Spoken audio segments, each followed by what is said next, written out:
Olá, pessoal, tudo bem?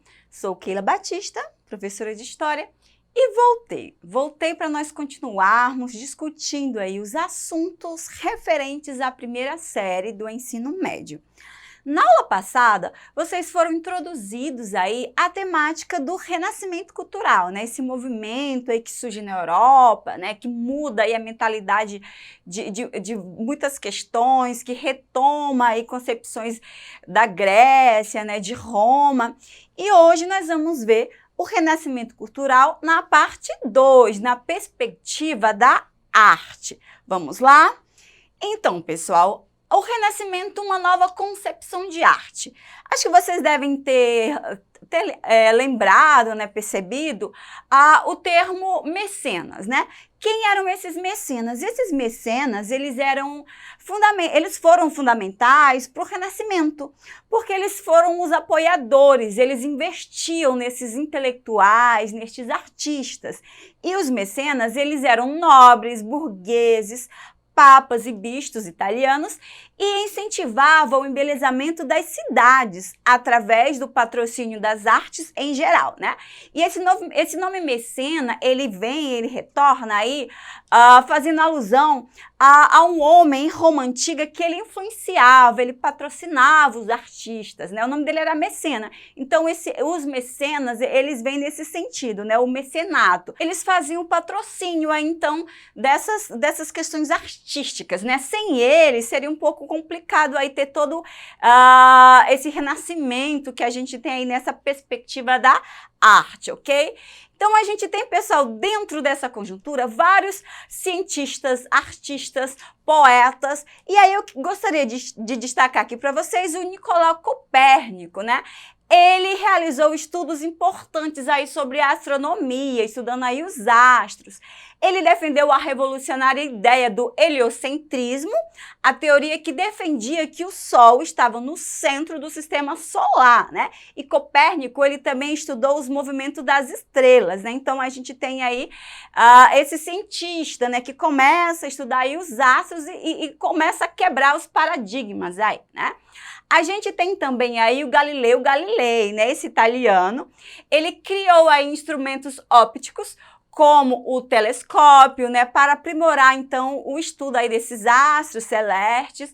Ele também defendeu a ideia de que a Terra girava em torno do Sol, e esse motivo fez com que Galileu fosse, então, perseguido, né, preso e condenado pela Igreja Católica, que considerava, então, essa ideia como uma heresia. Galileu, então, ele teve que desmentir as suas ideias, né, as suas teorias para fugir da fogueira, né? Então, imagina, é muito complicado um cientista dedicar toda a sua vida, né, uma pesquisa e dentro desse contexto ele ter que negar, dizer que aquilo é invenção, que é mentira, senão ele seria morto, né, queimado aí na fogueira. Então, a gente tem um grande Galileu aí que vai também servir aí para muitos estudos posteriores, né, da astroquímica, da física e essas ciências.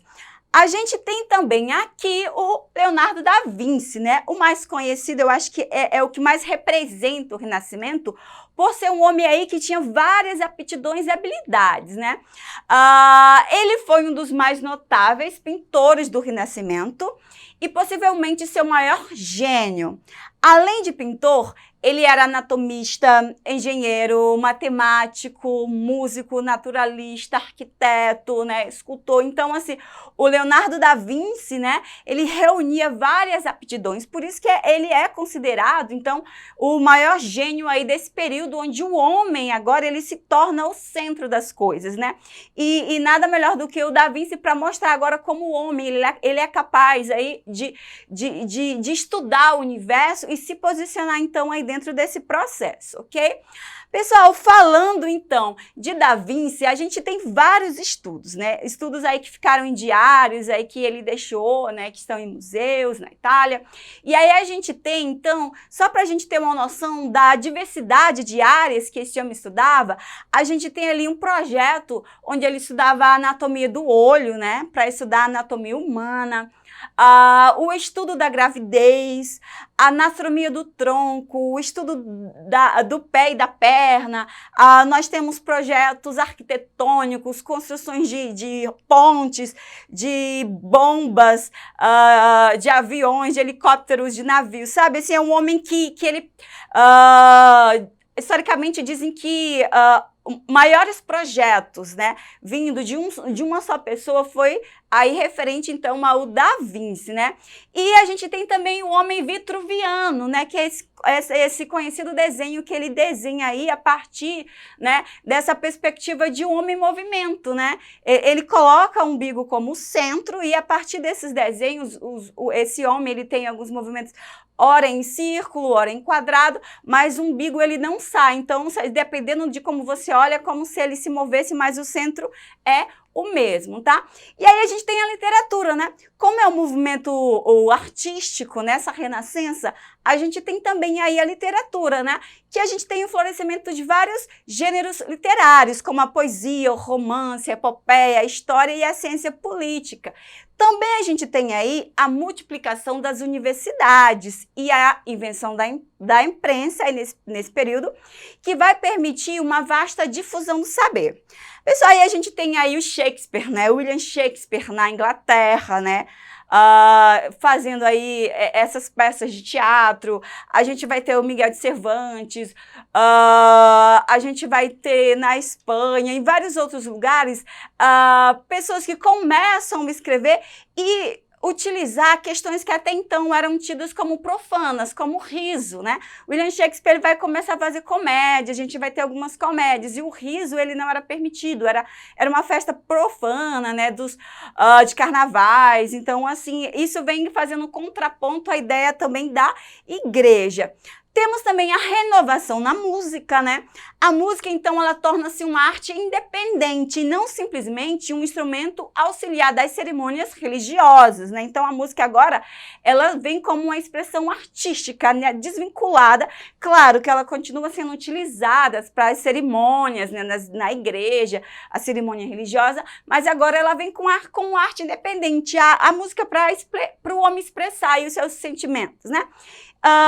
Também, né, além dessa música sacra, desenvolve-se a música profana, né, que seria a música mundana, e a arte do canto coral, né? E aí os compositores e músicos, né, em suas criações e suas interpretações, eles unem então aí a habilidade técnica, né, a partir do estudo, e a emoção, conseguindo então aí efeitos extraordinários, né? Então a música também sofre aí essa renovação. A gente tem também a arquitetura, né, que ela continua seguindo esse modelo racional e antropocêntrica, né? Mas a arte renascentista continua, então, né? Ela continua cristã, mas ela começa agora a apresentar algumas características pensando na questão prática, né? Na questão funcional, né? Então, a gente tem aí um modelo, né, de uma arquitetura que vem ainda com essa influência cristã, mas pensando agora nessa praticidade, tá? E, claro, então, a gente tem a pintura, que ela tem uma verdadeira revolução, né? Porque na pintura a gente tem aí duas grandes novidades que marcam, então, essa pintura da Renascença, né? Renascentista. A primeira é a perspectiva e a segunda a pintura a óleo. A perspectiva, passar aqui para a gente ver, a perspectiva, então, essas pinturas, elas começam a ter movimentos, né? Os artistas começam a trabalhar com cores que dão profundidade, né? Cores que deixam a retratação, a representação mais viva, né? E também a pintura a óleo, que dá também essa característica. Então, a gente tem a verdadeira revolução, né? Porque ela sai, então, daquela pintura que era mais quadrada, sem dinamismo, ok? E a gente tem também a escultura, né, que também ganha essa característica de movimento, né?